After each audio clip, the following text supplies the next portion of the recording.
কৰিব মাজৰ চেও খচালিৰ কামি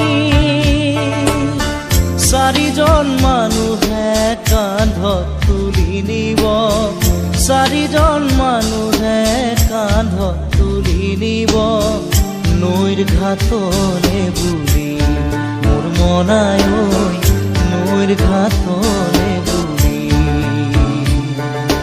দেহৰ ভৰসা নাই বুজিছানে নাই দেহৰ ভৰসা নাই বুজিছানে নাই আজি হাঁহি আছো ক'বতো নোৱাৰো